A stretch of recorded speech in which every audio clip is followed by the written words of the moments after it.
There is a plant sitting in garden centers across America right now that can stop a human heart with a single leaf. Not a handful, not prolonged exposure over weeks. One leaf, and the damage begins.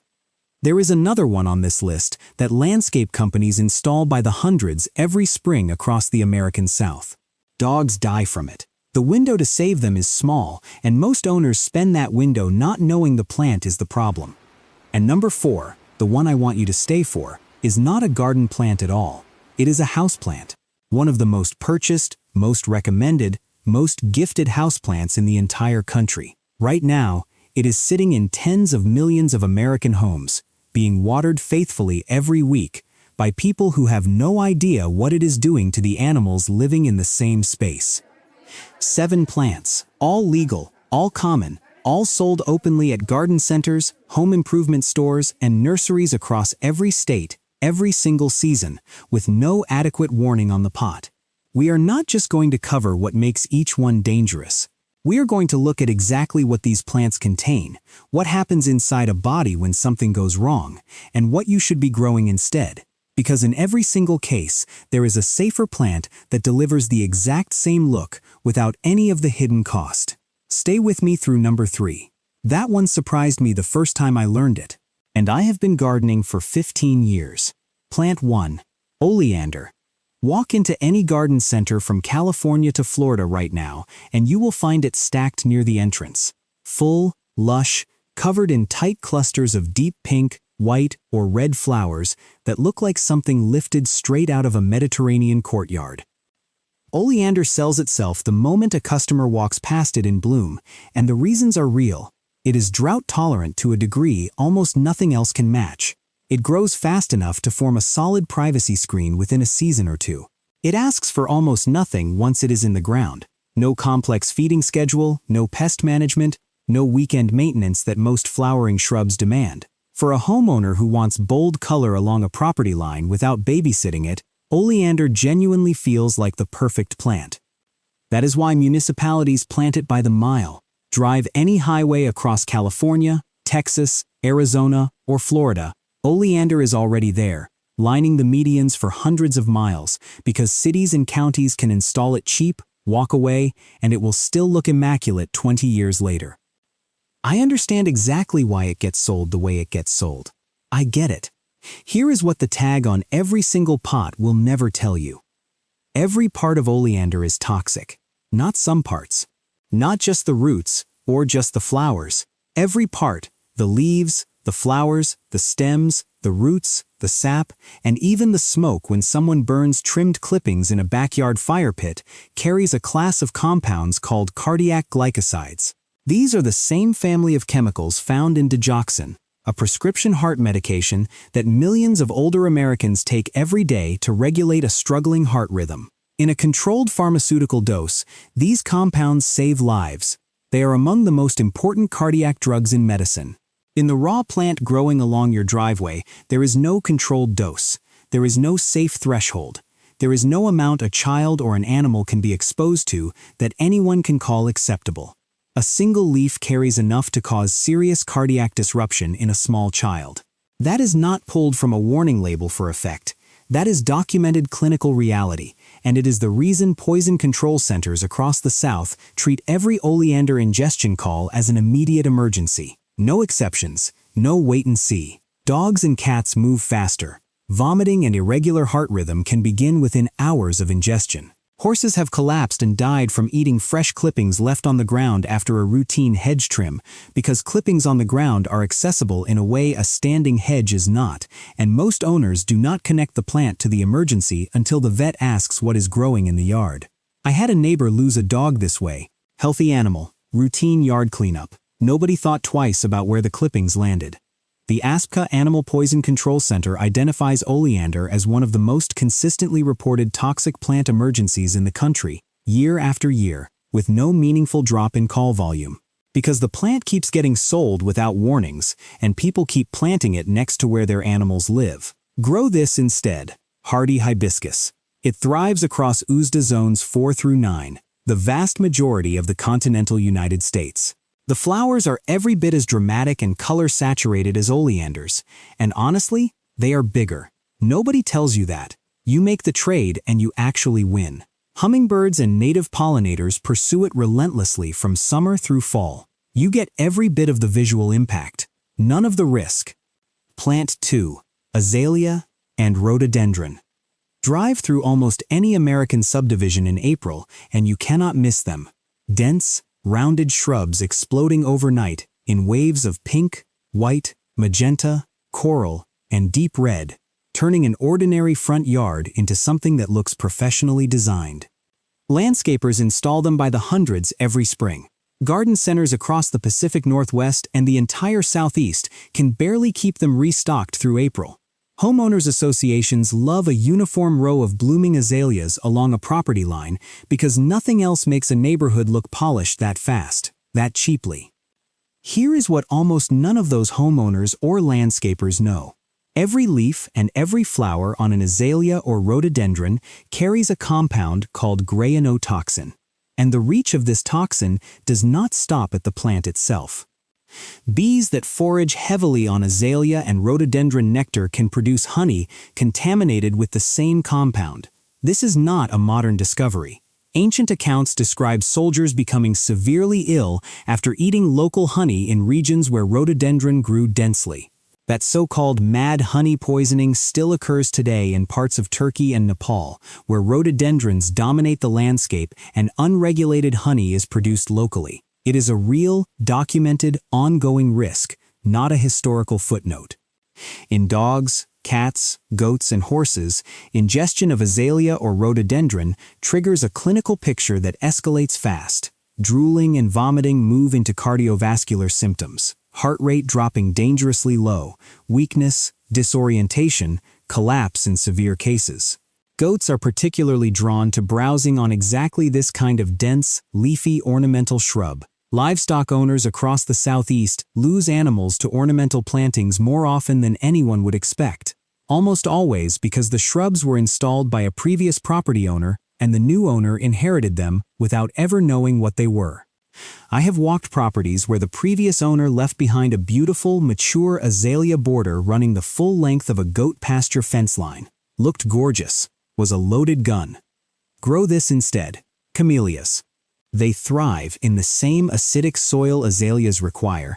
They bloom with the same richness of color, and some varieties bloom earlier in the season than azaleas, giving you color before anything else in the neighborhood has woken up. Completely non-toxic to pets, livestock, and children. They mature into an equally dense, equally beautiful broadleaf evergreen. Same look, same soil, same care level. No risk. Plant 3. Angel's Trumpet. This one looks like it belongs behind glass in a botanical garden conservatory, and that otherworldly quality is exactly why it became the statement plant of choice for gardeners across the warmer half of the country who want their outdoor space to stop people in their tracks. The flowers are enormous, true trumpet shapes, sometimes reaching 8 to 10 inches in length, hanging downward in cascading clusters of white, soft peach, creamy yellow, or pale pink, releasing a fragrance so heavy and sweet it fills an entire patio from a single plant. The scent intensifies after sunset in a way that makes a summer evening outside feel genuinely magical. Nurseries in the South and Southwest market it as an instant showstopper, one container plant that will generate more compliments than almost anything else you could put in that spot. It delivers completely on that promise, and it is one of the most dangerous plants on this entire list. Every part of Angel's Trumpet contains tropane alkaloids, the same class of compounds found in some of the most tightly controlled pharmaceutical sedatives and anesthesia agents used in clinical medicine. Substances that require precise dosing and careful monitoring even when administered by trained professionals in a hospital setting. In the raw, uncontrolled plant growing in a residential garden, there is no dose management of any kind. Ingesting any part of Angel's Trumpet can trigger a racing, irregular heart rate, extreme confusion, vivid hallucinations, body temperature climbing to dangerous levels, dilated pupils, inability to urinate, and in a meaningful number of documented cases, death. The exposure is not limited to ingestion. People who spent extended time near a heavily blooming plant in an enclosed patio or sunroom have reported headaches, dizziness, and nausea from fragrance concentration alone in a space with limited airflow. But here is what makes Angel's Trumpet different from everything else on this list. Emergency departments in states where it grows as a reliable perennial see a specific, disturbing pattern involving teenagers. A significant share of the cases that come through the door are adolescents who sought the plant out deliberately after finding its psychoactive reputation online and tried to use it recreationally. Brewing the flowers into tea, eating the seeds, chasing a hallucinogenic experience. What they almost never understand is how impossibly narrow the margin is between a psychoactive effect and a fatal overdose in a garden plant. The concentration of alkaloids varies from plant to plant, from season to season, from one part of the plant to another. There is no safe recreational dose because there is no way to know what dose any given plant is delivering. Documented fatalities from teenagers who made exactly this mistake appear in poison control and emergency medicine literature with disturbing regularity. This one has accidental childhood risk, pet and livestock risk, and deliberate misuse risk from older children. That combination puts it in a category entirely its own. Grow this instead. Moonflower vine. A true annual climbing vine that opens enormous, brilliant white blooms at dusk and releases a fragrance that is genuinely comparable to Angel's Trumpet. Beautiful, powerful, and completely free of any toxic alkaloid load.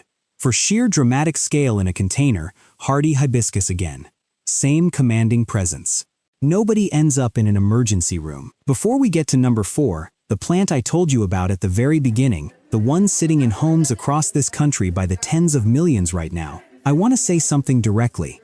This channel exists for one reason: to give gardeners and homesteaders honest, specific, practical information that actually protects your family, your animals, and everything you have built without spending hours digging through contradicting articles and advice from people who have never grown a thing in their lives.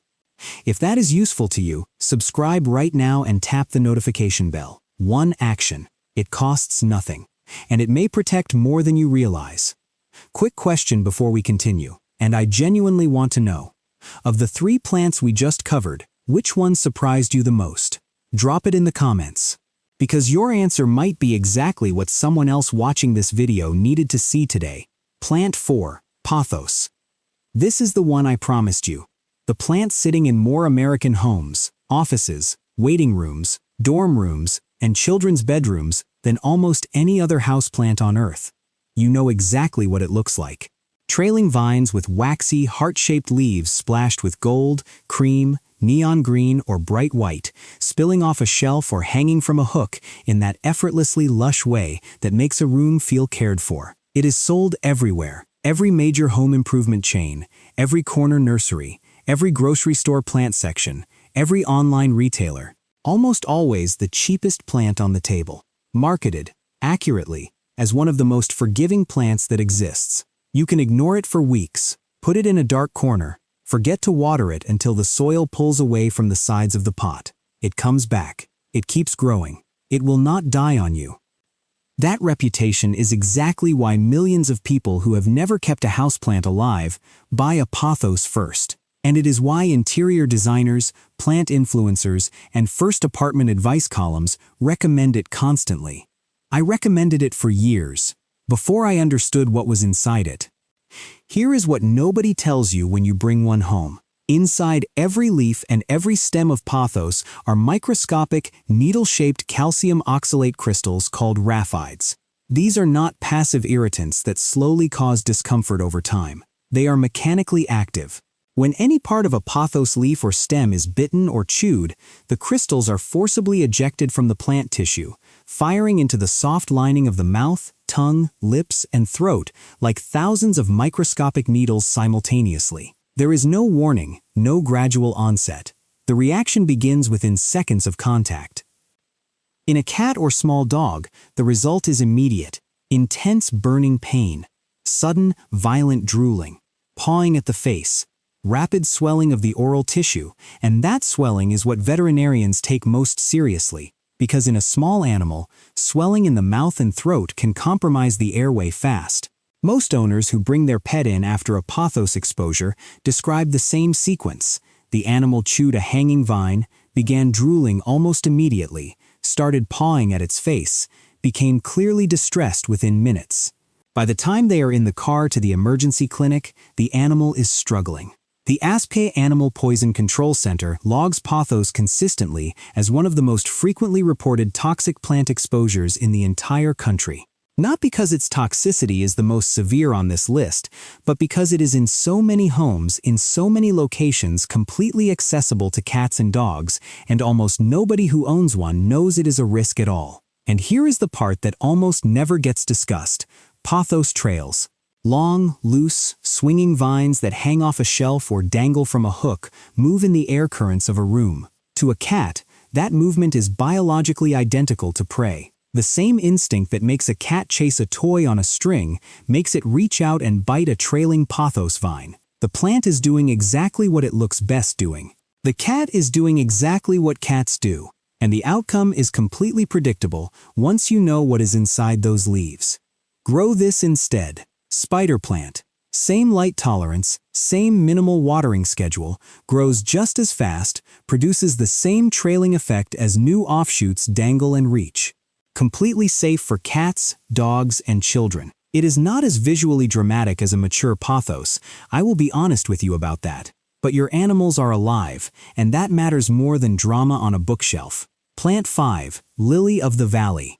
Small, delicate, elegant. Clusters of tiny white bell-shaped flowers hanging from arching stems in the kind of understated, romantic arrangement that makes people stop and photograph it in botanical gardens and cottage gardens across the country. It smells extraordinary, clean and green and floral in a way that perfumers have been chasing for centuries. Brides put it in bouquets. Florists charge a premium for it in early spring. It naturalizes beautifully as a ground cover under trees where almost nothing else will grow, spreading quietly and reliably year after year without being asked. It also contains cardiac glycosides, the same class of toxic compound found in oleander, concentrated throughout every part of the plant, including the small red berries that form after flowering. Those berries are bright, rounded, and to a small child, they look like something you would find in a bowl of fruit. Ingestion in children can cause vomiting, a severely slowed heart rate, and cardiac arrhythmia. In dogs and cats, outcomes can be lethal with relatively small amounts consumed. The gap between pretty plant with tiny white flowers and emergency room is smaller than almost anyone realizes. The water in a vase of cut lily of the valley becomes toxic. That is not a widely known fact. A child or pet drinking from that vase is exposed to the same compounds as if they had eaten the plant directly. Grow this instead. Sweet woodruff. It thrives in the same shaded, dry conditions where lily of the valley excels as a ground cover, produces delicate white flowers with a similar understated elegance, spreads reliably to fill difficult garden spots, completely non-toxic, and in the right setting, just as beautiful. Plant 6, Lantana. Lantana is one of the most aggressively marketed summer annuals in the entire country. And for gardeners in northern states where it cannot survive winter, it performs exactly as advertised. Relentlessly blooming, drought-tolerant, absolutely irresistible to butterflies and pollinators. The flower clusters shift color as they age, producing those distinctive multicolored blooms that make a single plant look like it contains 3 or 4 varieties at once. Garden centers move enormous quantities of it every single spring, and it earns that position honestly across most of the country. In USDA zones 8 through 11, however, Lantana does not behave like an annual. It goes perennial, it spreads, it escapes, and the green, unripe berries, which ripen into small blue-black clusters that look almost edible, are toxic. Unripe lantana berries have caused severe poisoning in children across the southern United States and in livestock, particularly cattle. In dogs, ingestion of green berries triggers vomiting, weakness, and in serious cases, liver failure. The lag time between ingestion and visible symptoms can create a false sense of security before the animal's condition deteriorates sharply. The irony of lantana is that it is most dangerous in exactly the regions where it is most successful. The warm states, where it establishes permanently, self-seeds freely, and produces fruit accessible at ground level to animals and children year after year. Grow this instead, Verbena bonariensis. Tall, airy clusters of small purple flowers that butterflies pursue with the same intensity as lantana. Non-toxic, well-behaved, just as effective as a pollinator magnet from midsummer through frost. In northern gardens, marigolds give similar heat tolerance and bold summer color with zero toxicity concern. Plant 7. Wisteria. No other plant on this list is more purely, overwhelmingly beautiful in full bloom.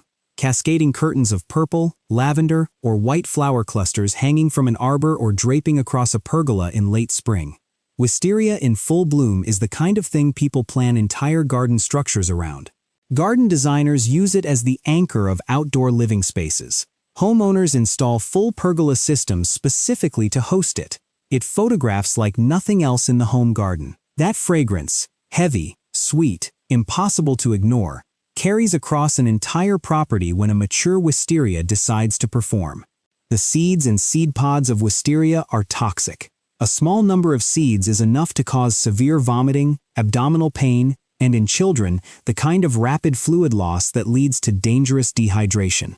The seed pods develop over summer and hang on the plant into fall and winter, remaining accessible and dangerous long after the flowers that drew everyone's attention have faded months earlier. Dogs that chew the dangling pods, and they will chew dangling pods, because dogs chew dangling things, face the same risk. Wisteria is also one of the most structurally destructive plants in the home landscape. It will consume gutters, work into siding, buckle fence posts, and dismantle an inadequately built arbor over time. The combination of physical destruction and seed toxicity makes it a commitment that most residential gardeners underestimate badly. Grow this instead. Native wisteria, Wisteria frutescens, or Wisteria macrostachya. American native species that produce the same cascading purple flower clusters, the same fragrance, on a plant that is far more manageable in scale, far less destructive structurally, and documented as significantly less toxic than its Asian counterparts. Blue Moon is a specific cultivar of native wisteria that has become widely available at garden centers and blooms reliably and repeatedly through the season. Same beauty, fraction of the risk, and you are supporting native pollinators at the same time. 7 plants. All legal, all commonly sold, all in gardens, homes, and properties across this country right now. The goal here is not to scare you out of your garden. I have been growing things for 15 years and I still grow plants that demand respect and attention. Most of the greatest plants do, but there is a difference between a plant that demands respect and a plant that comes with no warning at all, sold to someone who has no way of knowing what they are bringing home. Now you know.